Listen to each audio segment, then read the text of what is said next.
सगळ्यात गद्दार माणूस, त्याला आखूड मानाचं म्हणतात. आणि जो माणूस कमी बोलतो ना, पिऊ कमी, सगळ्यात धोकादायक माणूस, त्याला कंसात मुक्या माझाचं म्हणायचं, से डेंजर. आणि जी माणसं जास्त बोलतात ती आतून बाहेरून निर्मळ असतात, त्याला ठेवायचं. त्यातले मेखाय माणसं त्या. आणि जी माणसं आपल्या तोंडावर आपल्याला अतिशय चांगलं म्हणतात तीच माणसं आपल्या गैरहजेरीत आपल्याला नाव ठेवतात. ववे त्याला 13 वेळा देतली, ववे त्याला 13 वेळा देतली, स्वकीर्ती कहाणी न ऐकावी आणि पूज्यता डोळा ना देखावा. ऐका नीट. आता धृतराष्ट्राचं पहिलं वाक्य काय ऐका, माझे पंडूचे लढायला गेलेत, काय करतात बघ. त्याला माहित होतं युद्ध होणार नाही, हुशार होता. आणि धृतराष्ट्राने गीतेच्या पहिला श्लोक वापरलाय. फक्त पहिला शब्द आहे धर्मक्षेत्रे आणि नंतर कुरुक्षेत्रे. काकड्याच्या सांगतेला पहिला शब्द सांगून ठेवतो. अख्खी गीता कधी पाठ करू नका, अजिबात पाठ करायची नाही गीता. फक्त पहिला शब्द पाठ करा, आयुष्य संपलं. पहिला शब्द पाठ करा गीतेतला. काय शब्द पहिला?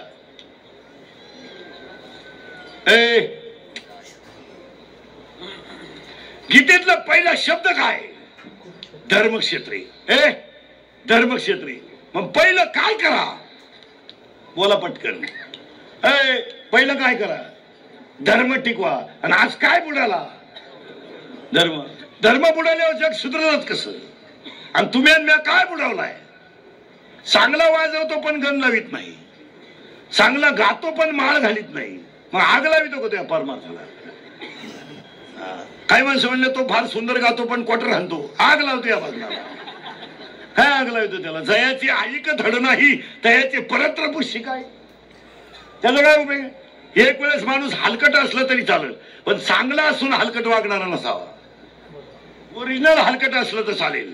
त्याला 13 वेळातली ओवी आहे. नवलंकाराची गोठी, विशेषण लगे अज्ञानाच्या पाठी आणि सज्ञानाच्या झोंबे कंठी नाना संकटेलाच. ऐका नीट. मग सुखी विका नाही. मग त्यावेळेस पहिलं क्षेत्र आहे धर्मक्षेत्र. आणि आयुष्यात ध्यानात ठेवा, चांगली माणसं सुद्धा चुकीच्या माणसांच्या नादी लागून बर्बाद झाली. कर्णासारखा ऐश्वर्य संपन्न माणूस पण मूर्खांच्या संगतीत राहिला, बर्बाद झाला महाराज. ध्यानात ठेवा, कर्ण जर कधी कृष्णाच्या बाजूने राहिला असता महाराज, अजर अमर झाला असता. पण कुणाच्या संगतीत बसावं हे मोठ्यांना कळलं नाही, बर्बाद झाला. असे मेले 100, असे मेले. टपरीला नाव नाही राहिलं. टपरीला वाचलं का तुम्ही महाराष्ट्रात कुठं दुर्योधन पान स्टॉल? वाचलं का कुठं तुम्ही दुःशासन का ढाबा?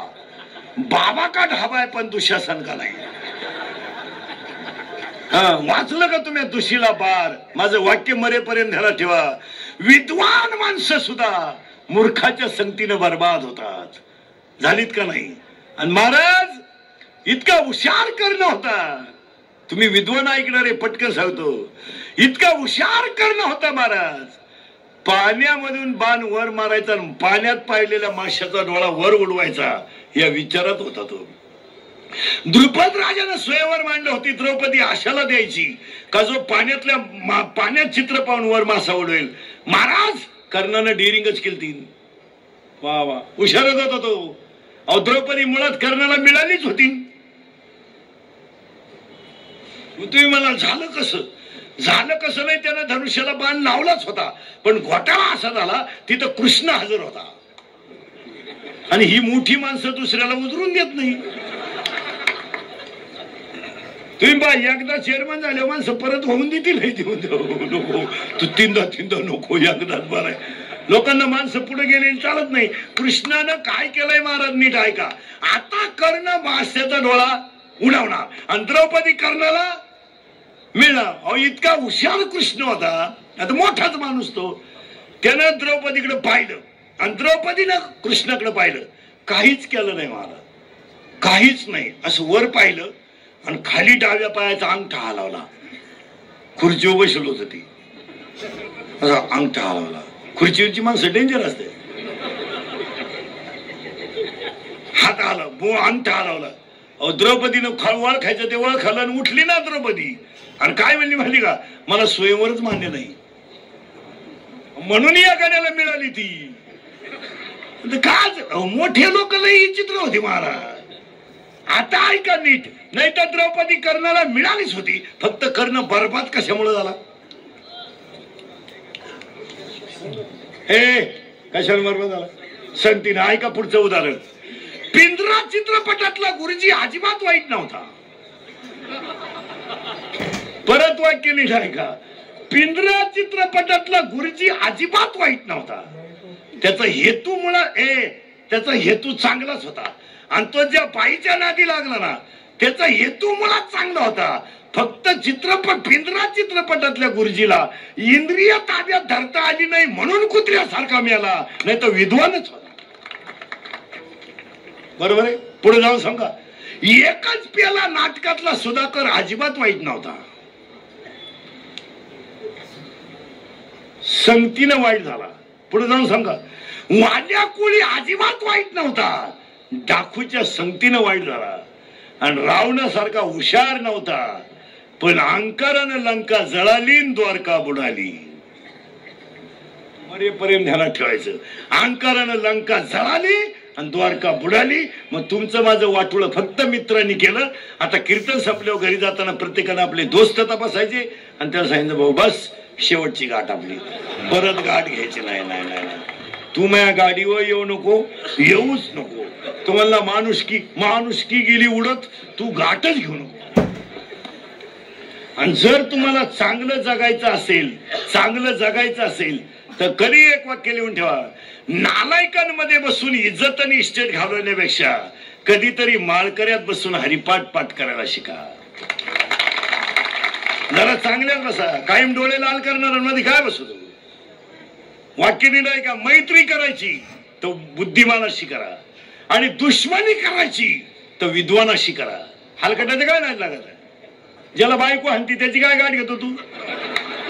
जो बायकोनं हल्लाय 3 वेळा त्याची काय गाठ घेतो.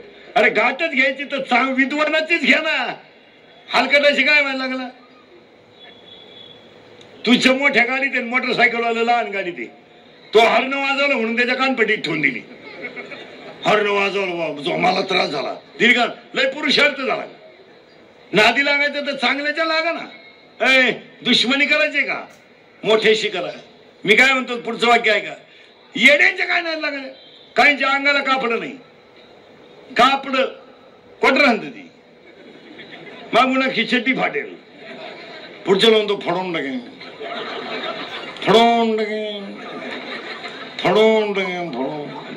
मग ही कोण शिवीन.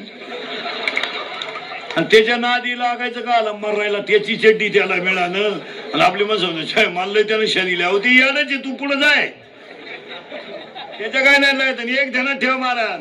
अरे मोठ्याच्या संगतीत राहिलं तरी किंमत वाढते आणि मोठ्याशी दुश्मनी केली तरी किंमत वाढते. वगैरे सांगा. बंबाजी जर तुकोबरायच्या नादी लागला नसता त्याचं नावच ग्रंथ आलं नसतं.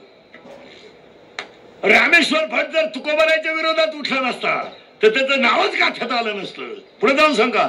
विसोबा खेतरानं जर माऊलीला खापार दिलं नसतं तर त्याची किंमतच वाढली नसती. मोठ्याच्या संगतीत किंवा काही लोक नुसते मी साहेबा मागे येतो पागल आहे तू फक्त फोटोच येतोय अर्धा. तो बी भावपूर्ण श्रद्धांजलीचा आला का सत्काराचा आला हे कळा ना. असा फोटो आला. शेजारची म्हणले काल भेटला गेला. मी गेला काय करतो त्याला महाराज. विसोबा क्षेत्राची किंमत वाढली का कमी झाली. वाढली. रामेश्वर भट्टाची किंमत वाढली. बंबाजीची किंमत वाढली. पुढे जाऊन सांगा. अहो स्तनात विष पाजून मारायला का जाणं होईन पण किंमत तर वाढली. काय दुबळ्याला मारायला गेली का पुतना काय अंगणवाडीच्या घोगऱ्या आणा गेली का शाळेत. पुतना काय कोणची डायरेक्ट कोणला मारायला निघाली. किरकोळ काम करायचीच नाही. BA होईल मग MA होईल नोकरी लागेल. मी आला तू काय रिटायर झाले परमनंट नाही झाले. तू काय एडवड करतो. MA फिमे खात कोण खात. 6.5 लाख DL शिल्लक आहेत सध्या. 9.5 लाख MA BEd शिल्लक आहेत. पुढे जाऊन सांगा. बायको मिळणं म्हणजे लॉटरी लागण्यासारखं झालंय. लागली बुवा नाही तर बायको मिळत असते. बायको मिळणं म्हणजे लॉटरी लागणे मला. 35-35चे नवरदेव आहेत आपल्याकडे. जोडीदारांचे ऑपरेशन झाले. हा गडी तसाच 42 पोरी पाहिल्या का पोऱ्यानं नाही पसंत केल्या. मग त्याला एक माझ्यासारखा भेटला, म्हणला मिळेल ती करून टाक. त्यानं पोरगी पसंत केली, पण त्या पोरीच्या आईनं नवरदेव पाहिला. ती म्हणली भिकाऱ्याला पोर देईन पण याला द्यायची नाही. त्याला कानपट्टी ठेवून दिली. मध्ये का बोलली? म्हणली बोलली नाही, मला मारून टाकलं तरी मी याला देणार नाही. का देणार नाही? तर हा पाहिला मला पाहायला आलता. काय डोकं नाही तुझं? जी बाई कोण फेकू आले काय डोकले हे काय? ही बायको बिको मिळणार नाही आता. झाकली 1.25 लाखाची. ज्यांचे झाले ते वाचले, जे राहिले ते आता असेच बजाव. कोण खात यमेन फिमे मावळातपणा? यमेन फिमे आले. माणसं म्हणते असं तसं नीट आहे का? विष पाजायला गेली पुतना कृष्णाला. कृष्णाला पहिलं गिराईक होतं. घात मोठ्याची हो. पुतण्याच्या स्तनाला तोंड लावलं कृष्णानं आणि डोळेच झाकून घेतले. का घेतले आहे का? कृष्णाने डोळे का झाकले? तर पहिलं होतं विष. कृष्ण म्हणला तकलीफ होईल. हे शंकराला बोलावलं, तू कर तेवढा कार्यक्रम.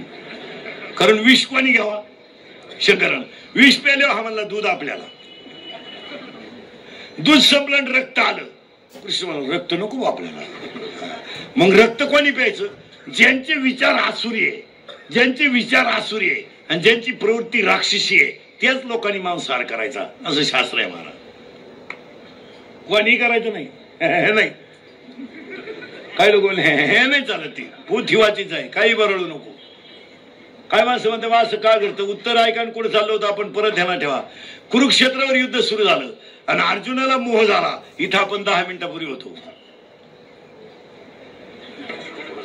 ती काय काळजी करायची नाही तुम्ही. हो. आणि नीट वाक्य ऐका. त्यावेळेस धनुष्याला बाण लावला नाही, पण युद्ध सुरू होण्याच्या अगोदर पहिलं वाक्य धृतराष्ट्राच्या मुखातलं का? आणि म्हणून मी तुम्हाला सांगितलं होतं धर्मक्षेत्रे. इथं आपण 10 मिनिटापूर्वी होतो. ती काय काळजी करायची नाही तुम्ही. मी रातभर कुठे जाऊ द्या, तुम्हाला जागेवर आणून घालणार. आता धर्म बुडाला म्हणून पहिला शब्द आहे धर्मक्षेत्री. आणि धर्मक्षेत्रातून किती अध्याय गीता सांगितली? 18. आणि घ्या लिहून 18चा 18 अध्याय. एका मिनिटात, एकाच मिनिटात 18 अध्याय लिहून घ्या. अर्जुनाला सांगितलेली गीता किती अध्याय? 18 अध्याय. ऐका पटकन की तो कोणते फास्ट मध्ये बरं का. फास्ट मध्ये ब्रह्म एक. डोक्यातून जाईल तुमच्या. पहा ब्रह्म एक माया 2. ब्रह्म एक माया 2 गुण 3 वेद 4 भूत 5 शास्त्रदा पर्या 7 वसवाट भक्त्या 9 इंद्रिय 10 रुद्र 11 राशी 12 धनतेर 13 विद्या 14 15 तिथी 16 शृंगार 17 तत्व 18 पुराण संवेदी जान शस्त्री कारण 18 पुराणे हरिशी गाती. आणि 18 त्यातली 1800 नंबरची ओवी येणे वरी ज्ञानदेव सुखे. हा झाला संपला प्रश्न. काय कळलं तुमचं? तुम्ही पहा. कळलंच कुठं काय? 2च ध्यानात राहिले नाही. 18. ऐका परत 18च्या 18 फास्ट. त्यालाही सावध बसावं लागत. ब्रह्म एक. ब्रह्म एक माया 2 गुण 3 वेद 4 भूत 5 शास्त्र 6 पुऱ्या 7 वसु 8 भक्त्या 9 इंद्रिय 10 रुद्र 11 राशी 12 धनतेर 13 विद्या 14 15 तिथी 16 शृंगार 17 तत्व 18 पुराण संवेदी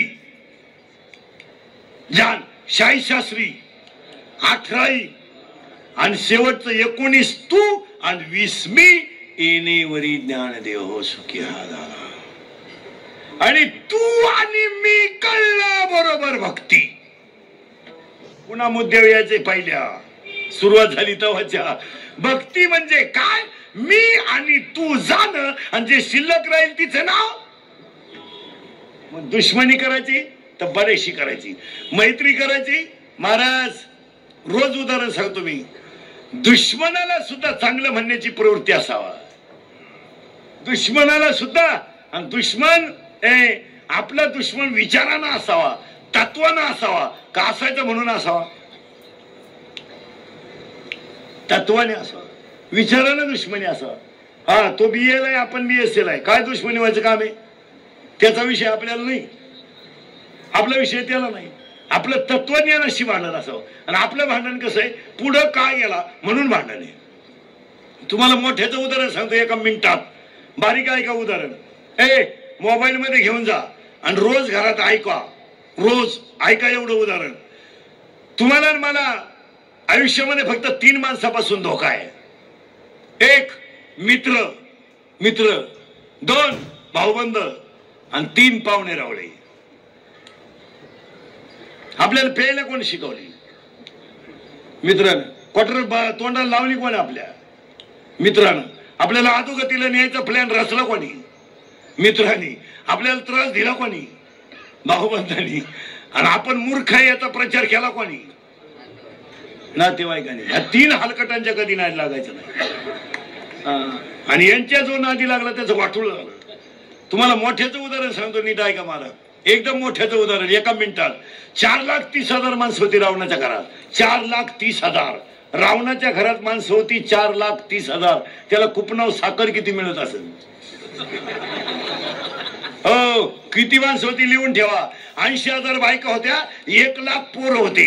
1,80,000. 1,25,000 नातू. 3,05,000 आणि 1,25,000 पंतू. 4,30,000. गठ्ठा मतदान घरचं न फुटणार. ऐका आता. आणि एवढा मोठा रावण, त्याची लंका सोन्याची होती. आपल्याकडे काय 2च अंगठ्या तरी पंक्तीत वाट फिरते. भातवाड मटकीवाड भातवाड. त्याची लंका सोन्याची होती. शेंबड्या. तुझ्याकडे काय 1 धोंड्याची 1 मांडव परतनीची काय? जमीन विकली, ट्रक घेतली, तिच्यावली आल्या घरी सुखी राहा. ती ट्रक दुसऱ्याला उधारी विकली. मग यानं तिच्यावर लिहिलं हीच खरी दौलत. आणि ती ट्रक बँकेनं ओढून नेली. मग यानं लिहिलं नादच खुळा. घेतलीच का? आणि ट्रकवर सगळं गबाळ लिहिलं घरातलं. बंटी वंटी संटी फंटी फंटी. आणि त्याच्या खाली बारीक अक्षरात लिहिलं बँक ऑफ महाराष्ट्राच्या सौजन्याने. काय घेतली मारायला? 31 मार्चला कळण काय भानगडीने. हो, सोन्याची लंका होती. नीट ऐका. आणि रावणाला एक मुलगा होता इंद्रजित. आणि ऐका नीट आता. आणि मोबाईल मध्ये घेऊन जा. इंद्रजित मेला तरच रावण मारणार. 14 वेळा इंद्राला धरून आणलं होतं त्यानं. तो गडी कच्चा नव्हता. इंद्रजितानं रावणाच्या पोरानं क्वार्टर पिऊन नाही. इंद्रजित जीत त्याचं नावच काय? इंद्रजित. आपल्याकडे शेंबड क्वार्टर पेत आहे 9वीच. असं एवढे क्वार्टर आणते. क्वार्टर असं ताईट बात आहे बापा कधी. आणि बापाला म्हणते तुझंच का मी? तुझंच का मी? मग तुझ्यात आणि माझ्यात एवढा फरक कसा? त्याचा बाप म्हणला मी म्हणतोय भाऊ माझा आहे भाऊ. काय नाही. इंद्रजित होता. 14 वेळा इंद्र धरून आणला होता. 14 वेळा. आणि इंद्र म्हणजे देवांचा राजा धरून आणला. ऐका नीट आता. इंद्रजित जर मेला तरच रावण मारणार. म्हणजे रावण सगळ्यात जास्त उड्या कोणाच्या जीवा हानीत होता. आणि रावणाला इंद्रजिताला कसं मारायचं हे त्याच्या फक्त चुलत्यालाच माहित होत. आणि त्याचा चुलता होता बिभीषण. मरेपर्यंत घेऊन घ्या मोबाईल मध्ये. तो गडी जाऊन रामाला मिळाला. लक्ष्मणाला त्याने सांगितलं इंद्र तुम्ही रावण मारू शकत नाही. फक्त इंद्रजित मिळाला का मग रावण मिळाला. चुलत्याचा सल्ला पुतण्या कसा मारावा याची मीटिंग. ऐका नीट. ही पिऊन मीटिंग नव्हती. शुद्धी हो. असे चकना चुकना खाऊन नव्हती मीटिंग ती. चिअर बिअर करून गलासला गलास लावायचं आणि डाळी खाली टरफल बाहेर. अशी नव्हती ती मीटिंग. विद्वानाची होती. त्यांनी सांगितलं फक्त इंद्रजित असा मरेल. नीट ऐका. जो 14 वर्ष अन्न खाल्लं नाही आणि ज्यानं 14 वर्ष पत्नीचं सुख घेतलं नाही त्याच्यात असते इंद्रजित मरणार आहे. आणि असे तुम्ही दोघंच आहे. राम आणि फक्त त्यात एक काम करा. इंद्रजिताला जर मारायचं असेल तर महाराज फक्त इंद्रजिताचं एक वैशिष्ट्य आहे. त्याच्या धनुष्याला बाण लागता कामा नये. इंद्रजितानं कधी धनुष्याला बाण लावला तर त्याला पराजय होत नाही. हा इतिहास आहे. रामाचा सुद्धा कार्यक्रम होईल. फक्त सावध राहा. मीटिंग संपली. इंद्रजिताने पाठीमाग हात घातला भात्यात. काय बोलायचंय मला. इंद्रजिताने पाठीमाग हात घातला भात्यात आणि बाण काढायला गेला. महाराज बाण काढायला गेला तर समोरून बाण इतका जोरात आला महाराज. नीट आहे का? इंद्रजिताचा हात उडाला. उडाला हात उडाला, इतका जोरात उडाला हात. आणि तेवढा भात्यातून बाण जर हातात येतो, रामाचा सुद्धा कार्यक्रम होतो. पण नाही चालत महाराज, ललाटीचे ते नाही चालत. हात उडाला, महिला मंडळ बारीक आहे का? आणि तारकन अंगणात येऊन पडला नवऱ्याचा हात. रावणाची सून, रावण तिकडे लागली. रावणाची सून, रावणाची सून सुलोचना, इंद्रजिताची बायको बाहेर आली. सून पतिव्रता होती त्याची. रावण एकादशी धरीत होता, बागल नव्हता तो. आली बाहेर आणि तिनं हात पाहिला तुटलेला. तिचं वाक्य ऐका नीट. ज्याने इंद्राला हादरवलं त्याचा हात तोडण्याची डिरिंग केली कोणी? एवढा विश्वास होता नवऱ्यावर. कोणी तोडला असेल हात? माहेरचेच होते तिच्या. ती तोडू कोण लांबची नव्हती, टोळ्या सगळ्या वाड्यातल्या. महाराज ती झाली हात तोडायची डिरिंग केली कोणी? तुटलेला हात हल्ला तुटलेला हात. इंद्रजिताचा वट्यावर तुटलेला हात हल्ला तर तो हात काय म्हणतो हे तिला कळत होतं. याला पतिव्रता म्हणतात. नवरा कामावरून आल्यावर बायको म्हणते चहा ठेव का? मग का दारू पाहिजे त्याला? नवरा उभा आहे दडदडीत आणि बाई म्हणते काय लागत आहे? काय माणसं आहे महाराज. आपली बायको आपल्याला विचारिती चहा जेवण झाले पाणी देऊ का? किती हलकट निवड आहे आपली. पहा ना तुमची बिन माझी. काय करावं महाराज, एवढी उशीर.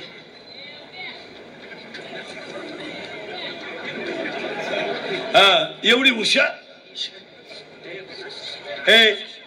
एवढी हुशार बायको होती महाराज. तिने तुटलेला हात पाहिला आणि त्या हाताला तिनं कागद आणि पेन दिला आणि त्या तुटलेल्या हाताने लिहिलं तुझ्या माहेरच्यानी माझा घात केला. आणि केलाच होता. ती काही कच्ची नव्हती. तिनं हात घेतला तुटलेला आणि डायरेक्ट रावणा पुढे गेली. रडत होता रावण. इंद्रजित गेला का माझा कार्यक्रम झाला. माझ्या सुनेला काय उत्तर द्यावा? ती सांगितलं मामजी मी ज्यानं हात तोडला त्याचा बदला घ्यायला चालली. रावण म्हणला जा बा, जा म्हटलं. मग तुम्हाला विचारायला का आली? ती म्हणली मी खानदान घराण्यातली, मोठ्याची आज्ञा घ्यावी हे माझं काम आहे. ते काय बोलायच्या गोष्टीत काय? आणि मग ती गेली आणि दरबारातली माणसं येडपट होती रावणाच्या. हे मोठ्यांच्या मागे हिंडणारी ईडीच असते. ती दरबारातली येडपट काय म्हणली माहिती का रावणाला? तुला कळत कसं नाही? तरुण सून आहे तुझी, तो रामाकडे पाठवली. रामाची बायको तुझ्या ताब्यात आहे. उद्या जर रामाची बुद्धी बदलली लोक लय नंकट राहते मला. आणि तो जर म्हणला माई बायको आणून दे तुझी सून घेऊन जाय तर तू काय करशील? रावण म्हणला हे मूर्खाओ, नीट वाक्य ऐका. रावण म्हणला हे मूर्खाओ, ऐका नीट.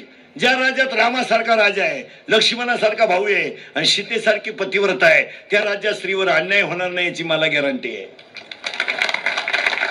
अरे शत्रूला सुद्धा चांगलं म्हणण्याची दानत असावा, शत्रू तसा मोठा असावा.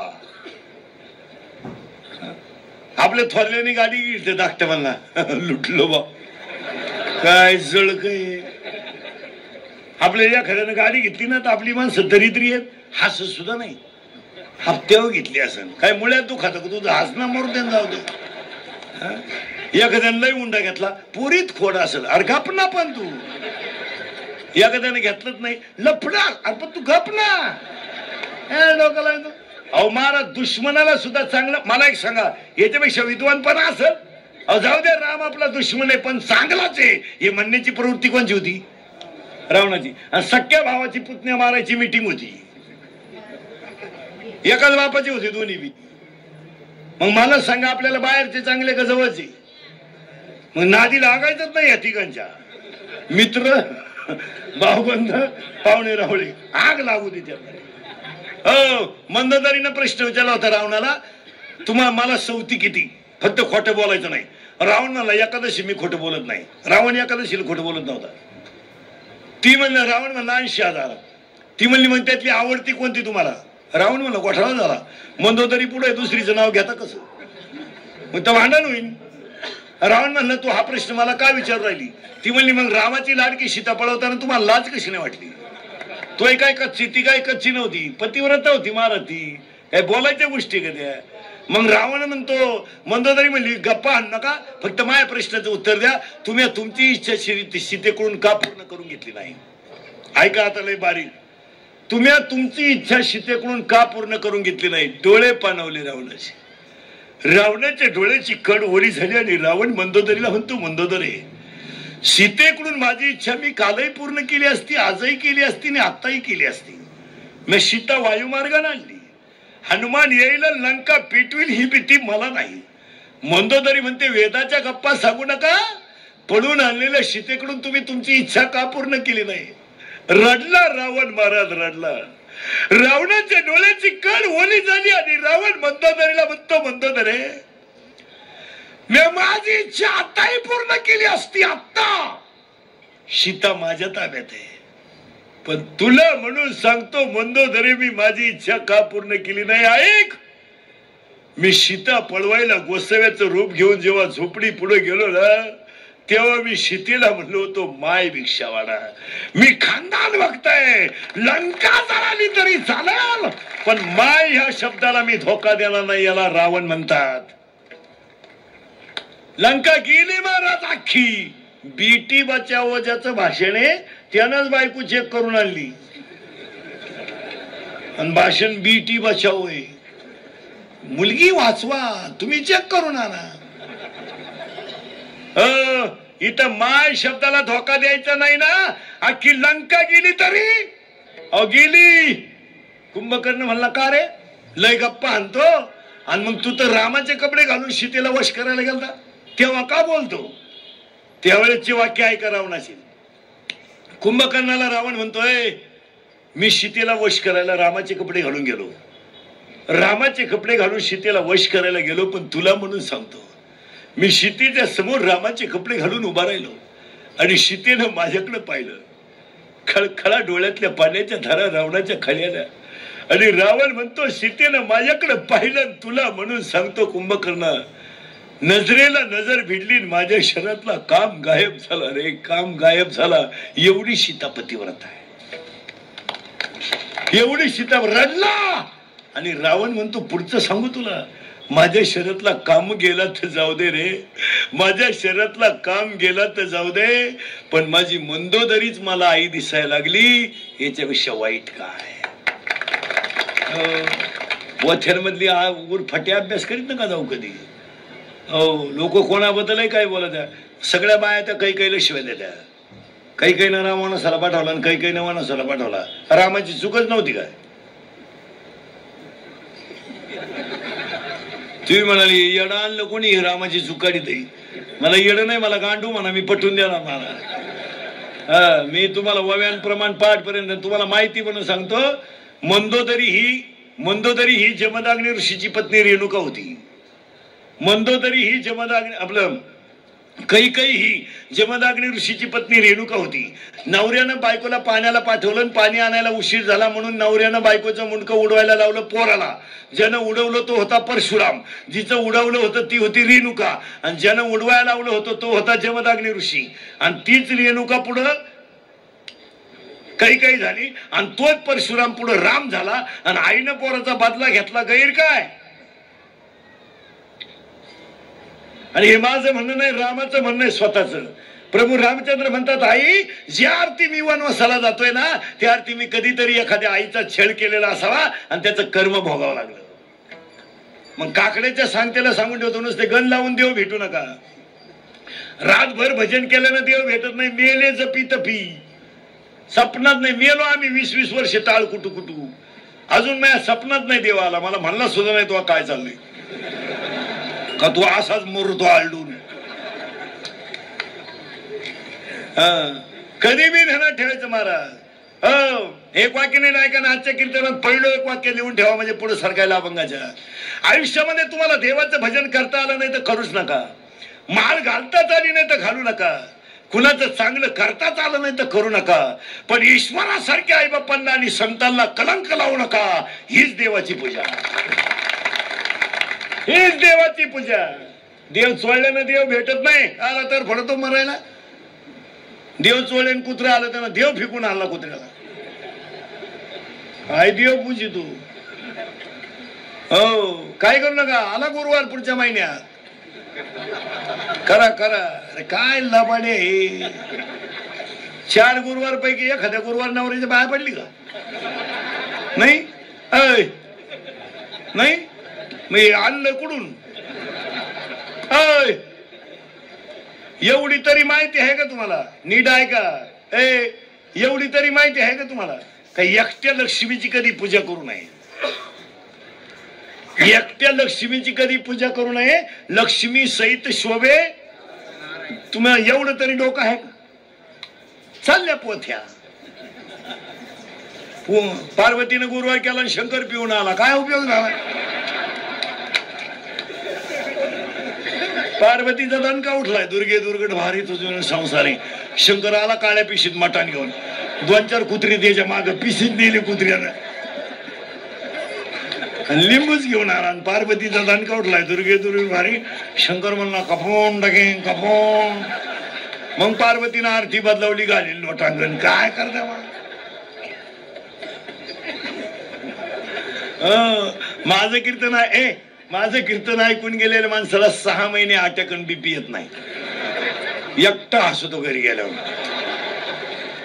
आणि पाया पडून एक वाक्य सांगतो कीर्तनात, तुम्ही मला महाराज म्हणावा, माझ्या पाया पडावा, मला मानावा, माझी तारीख घ्यावा.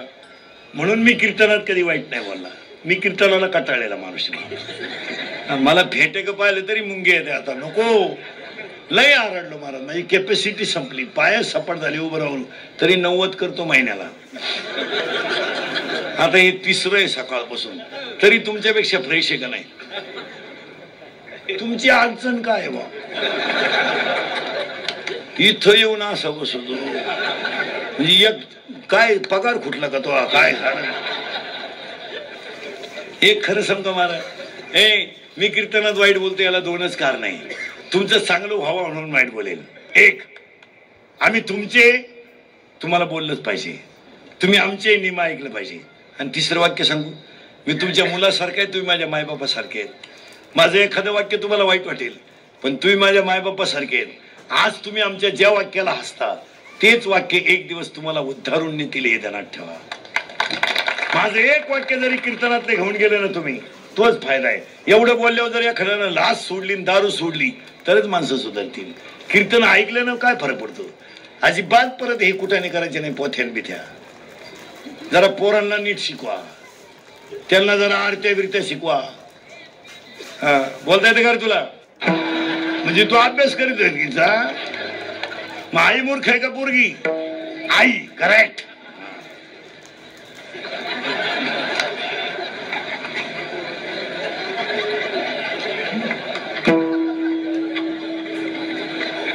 पेपरला गेली, आलीच नाही, मग निकालच घेऊन येते का? काय करते? मग लहान आले पोरं जोरात उत्तर दे. आपल्या घरात 2च माणसं हलकट आहेत, आई आणि हे. मी म्हणलो असतं तर लय झोंबला असतं तुम्हाला. मग यांना पसायदान शिकवा, यांना शिकवा. भक्त पुंडलिकासाठी उभा राहील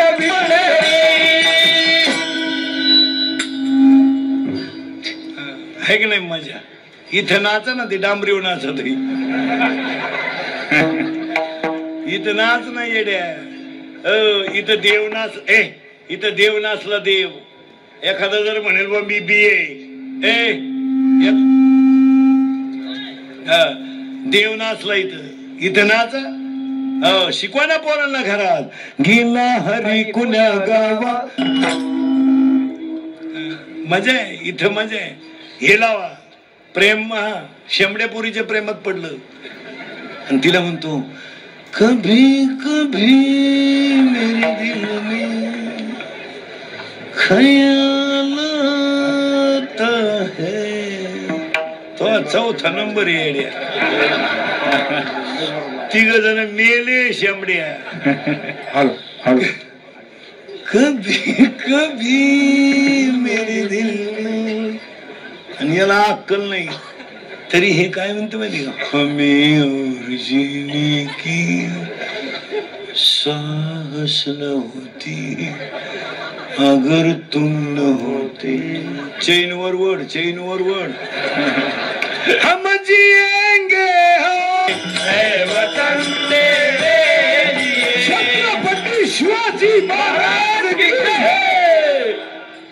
येड्याचं का थोडा माईक तेवढा ते क्लिअर करावं तो मागचा.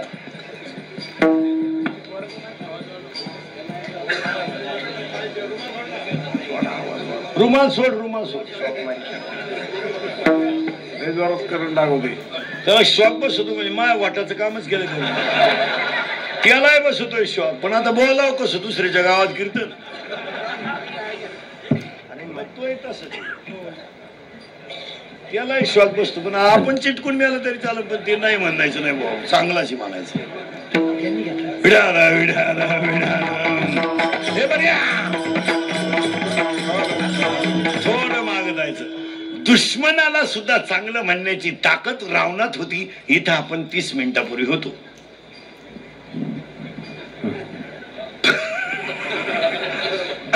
तुमच्या गेलं डोक्यातून का आता आपल्या मुद्द्याला सुरुवात झाली होती. मुलं बाळ मूर्ख नाहीत त्यांना शिकवा चांगलं. पोरानं 2च माणसं हलकट आहेत आपल्या घरात आई आणि बाप. करेक्ट बोलता येत तुला. उभा राय हा उभा राय माय उभा राय ना मायाकडे पाहायचं घाबरायचं नाही. रिकाम्या जागा भरा. पप्पी दे पारूला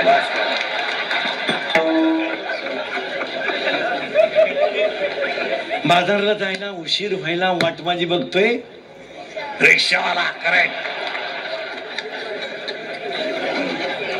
अगं ये महिना पिंजरा बनाया सोने का. करेक्ट शिट्टी वाजली. करेक्ट पदर गेलाय वर. ही पोरगी साजूक. करेक्ट हिला नवऱ्याचा लागलाय नाक आणि आता तुला हा ना. हा नाही तू हा लाल शर्ट आला माझ्याकडे पाहिजे बरं का. आपल्या दोघांचा चिरी कमी जागा सांगायची नाही कोणाला एकदम जोरात सांगायचं घाबरायचं नाही.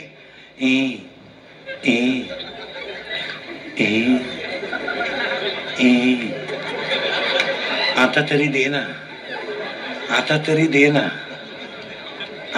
दे ना. करेक्ट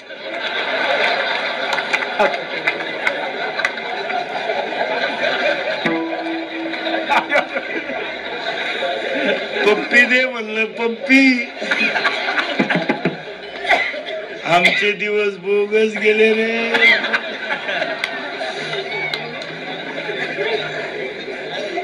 आता हे कवा पस आहे. ए लहानाले पोरं बसले सांगा या 2 महिन्यात गाजलेलं सगळ्यात भारी गाणं शांताबाई.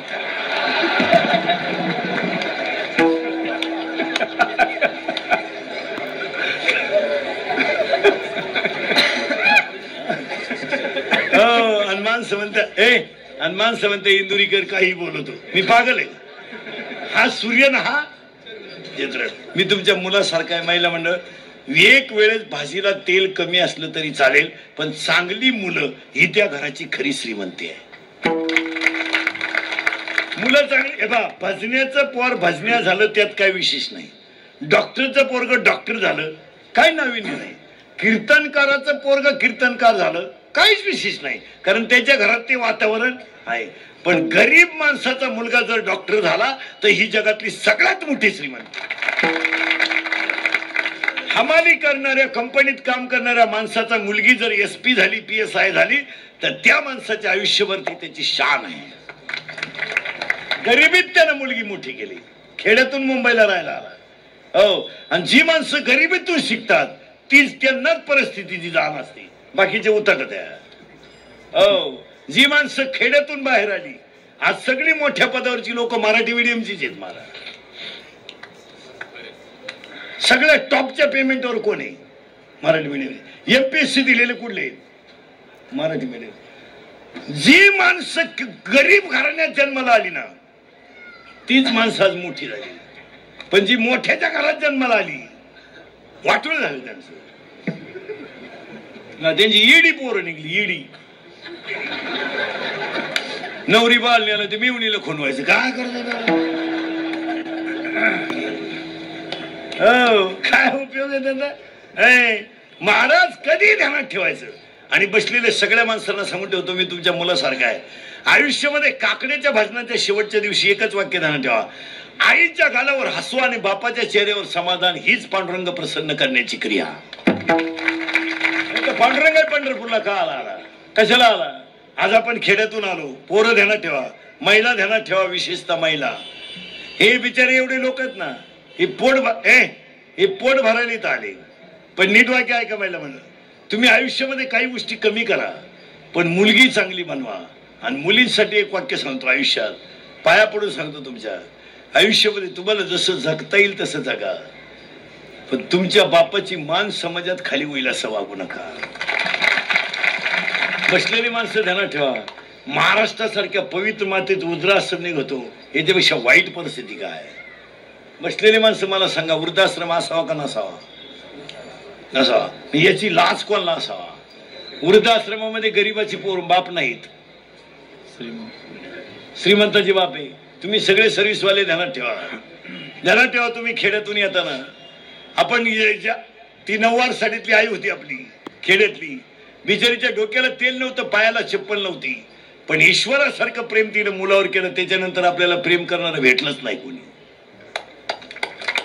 जाऊ दे आपली आई अडाणी होती तिच्या डोक्याला तेल नव्हतं नसू द्या आमच्या आईच्या पायाला चप्पल नव्हती नसू द्या पण आमच्या आईच्या कर्णाचे अंतकरणाचे प्रेम होतं ते फक्त पंढरीच्या पांडुरंगाच्याच हृदयात दुसऱ्याच्या सापडला जाऊ दे आमची आई भोळी होती पोरग पळत आलं ना आईला म्हणलं मी पोरग पळत झालं ना आईला म्हणलं मी पास झालो खेड्यातली आई आमची 9 साडीतली डोक्यावर पदर हाताची बांगडी फुटली म्हणून हाताला फडकं बांधणारी आई पळत आली आणि आईनं पोराचा गाल ओढला आईचा गाल पोराच्या गालाला लागला आईच्या डोळ्यातल्या पाण्याच्या धारा खाली गळाल्या आईनं टपाटपा पोराचा बुका घेतला ही आई म्हणली त्याची कृपा माणसं गरीब आहेत पण भक्ती आहे आपला शब्द 1 तासापूर्वीचा आहे भक्ती हो माणसं गरीब आहेत पण श्राद्धा देवावर आहे पोरग म्हणलं मी पास झालो आमच्या आईनं डब्यात हात घातला मुठभर साखर पोराच्या तोंडात टाकली आणि पोरग म्हणलं आई मी कामाला लागलोय अंधेरीला कामाला लागलोय आई मी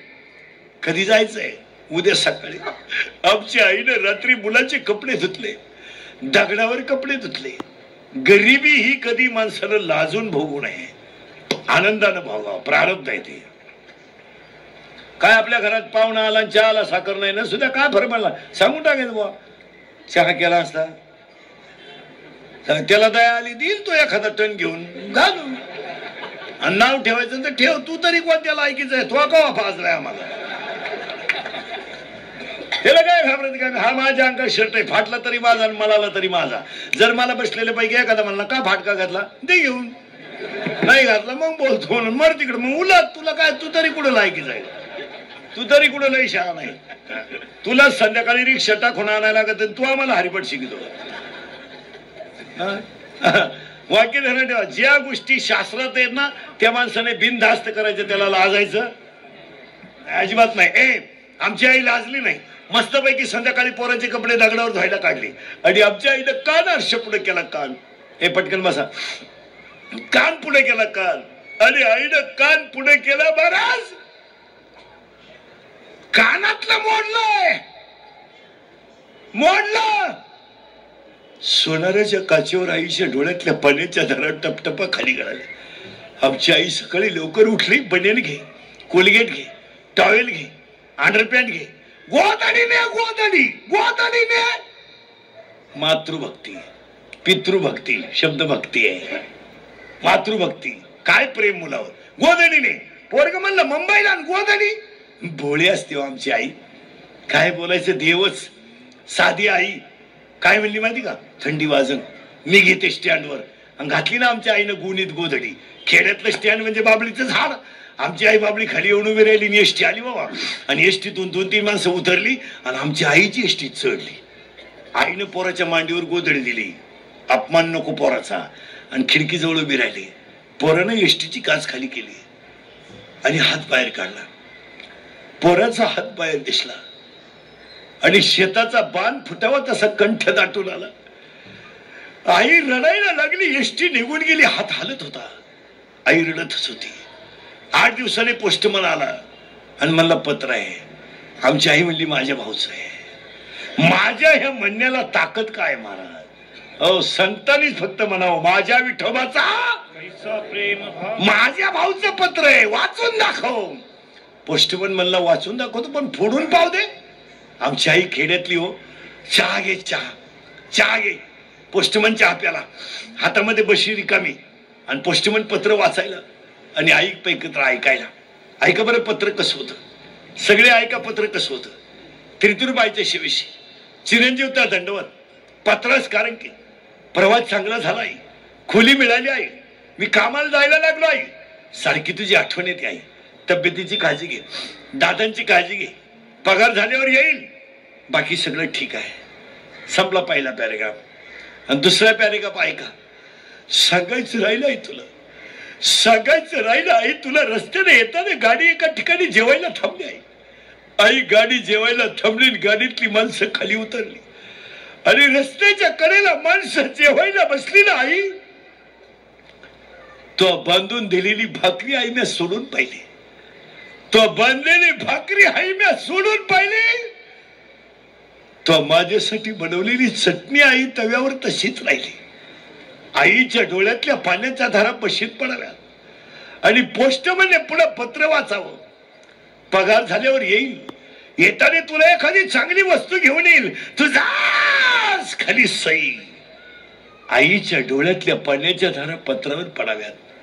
शाईची अक्षर विरघळून जावीत आणि पोस्टमननं पत्राला घडी घालून विचारावं सुखी आला मुलगा मग का रडताय.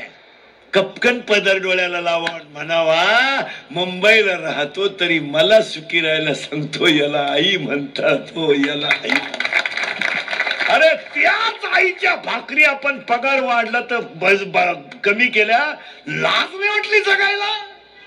एक ईश्वरासारखी आई आपण सांभाळू शकत नाही. एक ईश्वरासारख्या आईच्या गालावर कधी हसू पाहू शकत नाही. तुमच्या इस्टेटला काय आग लावता. निवांत विचार करा. घरी गेल्यावर विचार करा.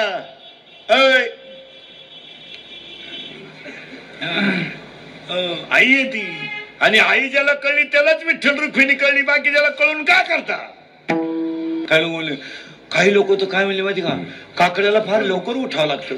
काय मारामारी करायची काकडा करायला. काही लोक इतके विचित्र आहेत. दिवसा मोकार झोपात्या का काकड्याला उठावं लागत. एक खरं सांगा तुम्हाला.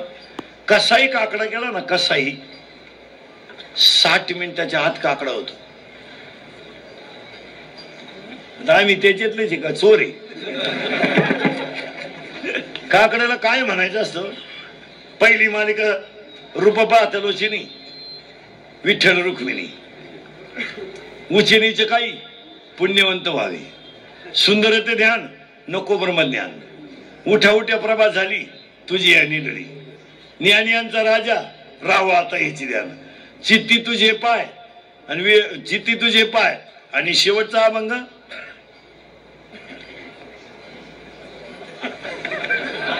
मोहम्मद सर कोण तपास करत. हा आणि एक वासुदेव आणि एक पांगुळ. मुखात तोच आहे बाहेरचं तोच आहे. जुगी बदलत नाही. मग तू का मारे करतो का देवाची. आणि काकड्यावाले ध्यानात ठेवा. काकड्याला एकच वासुदेव म्हणायचा रोज पण प्रेमानं म्हणायचा. आता आपण काय कामाची माणसं आहेत. आपल्याला काय वाराचे रोज पाठ करायला सवड नाही. तुम्ही मी ग्रस्ती माणसं. आपल्याला असं रस सारखं देवाच्या नाद लागून बायका बरोबर कोण सांभाळेल. आपल्याला त्या वेळेला ड्युटीवर गेलंच पाहिजे. पोराची फी भरलीच पाहिजे. बायकोला डोक्याचं तेल. आपण ग्रस्ती आहे. आपल्याला असे सारखे देवाच्या नाद लागून पोशीन कोण आहे मागचं का बा. आपण एकच वासुदेव पाठ करायचा. एकच जोगी पाठ करायचा. जोगी एकच आहे. मुका एकच आहे. आंधळा एकच पाठ करायचा. पण कायेनं वाचेनं मनानं मोकळ्या मनाने म्हणायचा. याला काकडा. हे तर काय काकडा. काही लोक म्हणले बास काकडा अवघड असतो. बरं नको काही. तुम्हाला एक वाक्य सांगा. मुळात परमार्थ सोपा आहे. आपण अवघड केलाय. पहिला मंडळ काय करायचे देवस्थान भाकरी करताना भजन करीत जा ना. काय झालंय का. शिव्या देती मेला मायना शिवी कुठून आला पार त्याला मिळत नव्हती. तेव्हा तर मिस कॉल देऊन रिंगा द्यायचा. काय भजन करायला झालंय का काय? आणि माणसं होते अवघड आहे. अवघड का असं काय? परमार्थ सोपं आहे, आपले विचार अवघड आहेत. काय होईल बा, काय होईल बा? एक वाक्य सांगू तुम्हाला, मला काही नित्यनेमा विना अन्न खाय तो श्वान. जो माणूस एकही नियम करीत नाही ना, उठल्या उठल्या आणि एक सांगतो तुम्हाला, तुम्ही उठले, ड्युटीवरची माणसं आहे, उठल्या उठल्या परमार्थ केला तरी चालतो. त्याला काय बा आंघोळ करून गण लावून ज्ञानेश्वरी वाचली पाहिजे असं काय नाही. मांडी घालून वाचित बस, भावानं वाच. हा म्हणलं बा आंघोळ नाही, अजून चहा घेतला नाही, मग तू झोपायचं मला वाच ना ज्ञानेश्वरी. कामामध्ये काम, कामामध्ये काम. महाराज अधिकार सांगू का काय? म्हैशी पुत्रामुखे बोलविणे श्रुती आणि चालविणे भिंती. लई परमार्थ नाही करा. आणि मी सांगितलं एवढंच परमार्थ आहे महाराज. काही लई स्वर्गातही काही नाही. तुम्ही स्वर्ग हे डोक्यातून काढूनच टाका. स्वर्गात काय हे मी तुम्हाला सांगितलं असतं, पण अजून मी गेलो नाही. जेव्हा मी वर जाऊन तुम्हाला मिस कॉल करीन तेव्हा तुम्ही मला खालून रिंगा द्यायच्या येऊ का काय? तुम्ही एक विचार करा, माया पुढे बसल्यावर तुम्हाला कशाची आठवण आली का? नाही. मग आपण स्वर्गात आहे सध्या. हा स्वर्ग आहे, आनंदाने जगणं हा स्वर्ग आहे. आणि कधी धना ठेवायचा, आपल्याला आनंद लुटता आला तरच दुसऱ्याला देता येईल ना. मी जर तुमच्या पुढे असा उभा राहिलो, तर आम्हाला फार त्रास झाला, अवघड झालं रामाचं, तुला काय मुळ्या दुखत तुझं. आपला आनंद आपण लुटायचा महाराज. आणि ह्या जन्मात पाया पडून एक वाक्य सांगतो, पुन्हा जन्माला यायचं नाही, पण आपण मेल्यावर ज्याला कळलं त्याच्या डोळ्यात पाणी आलं पाहिजे असे श्रीमंत व्हा. रस्त्याने चालताना असं चला. महिला पोरं सर्व्हिसवाले त्यांना ठेवा. मुस्कून दिलेली आई असेल तर ती उद्या घेऊन या, गावाकडे असेल तर ती इकडे घेऊन या. हा, पण आईच्या शेवटच्या श्वासापर्यंत सेवा कराल ना, तर जगातली सगळी तीर्थ तुमच्या घरात राहतील. बायकोचं ऐकून आईला भाकरी घालायचं जरा बंद करा. जिरल सुना आले हो, इकडे बंद होशील आणि तिकडे बंद होशील. आला आमच्याकडे, चला आम्ही आहेच मग. या या या आमच्याकडे. आमचं गॅरेज असं आहे, कोणती गाडी नीट करायला आला. बाकी गाड्यांचं शोरूम कसं असतंय, ठरेल असतंय, महिंद्राचं, इनोव्हाचं. आमचं ओपन गॅरेज आहे.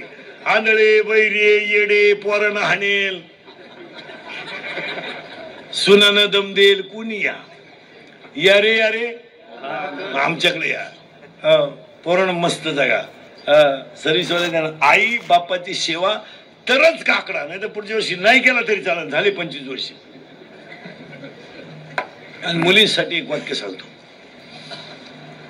तर थोडं वाईट वाटेल तुम्हाला, जाऊ दे. मी तुमच्या मुलासारखं आहे, 5-5 शाळे एक जणी. फक्त एक वाक्य सांगतो बारीक. हे जे बिचारे आहेत ना, आता हे आपल्या बापासारखे आहेत. पोरीनो 15-20 वर्षापूर्वी मुंबईला जी माणसं आली ना, तिला शून्यातून परिस्थितीला आली. कुणाच्या तरी हाताला धरून ती आली, कुणाच्या तरी आधारावर ती आली. आणि घरच्यांनी सुद्धा कोणाच्या तरी आधारावर त्यांना जा. पोरीनो, तुमचा बाप मुंबईला यायला निघला ना, तुमचा बाप मुंबईला यायला निघला ना खेड्यातून, तर तुमची आजी 3 दिवस जेवली नव्हती. माहिती का तुम्हाला? 20 वर्षापूर्वी मिलिटरीत पोरगा घालायचा तर आईबाप रडत होती. असा भ्रम होता लोकांचा की तो जिवंत पोरगा मुंबईला पाठवला. पूर्ण कुणाची तरी ओळख आहे का अशी, आला म्हणून आला, सांभाळील कोणी. हे बिचारे फुटपाथवर झोपले. पोरीनं हाय त्या कपड्यावर त्यांनी दिवस काढले, रस्त्याच्या कडेला शाल पांघरून त्यांनी दिवस काढले. पण आई बाप्पाच्या इज्जतीसाठी त्यांनी आयुष्य काढलं. लग्न झालं, तुमचा जन्म झाला. पोरीनं आयुष्यामध्ये ह्या बिचाऱ्यांना मुंबईला राहून 2च गोष्टी करता आल्या, मुलाच्या शाळा आणि मुलीचं लग्न. काही करता नाही आलं, काहीच करता नाही आलं. काही करण्यासारखं नव्हतंच. फक्त घरच्यांचं म्हणणं होतं मुलगा मुंबईला आहे. आणि खरं सांग का पोरीनो, तुमच्या आज्यानं आणि आजीनं माझ्या मुलानं मला काही द्यावं ही अपेक्षा शेवटच्या श्वासापर्यंत केली नाही की माझा मुंबईवरून आलेला मुलगा मला साडी आणेल,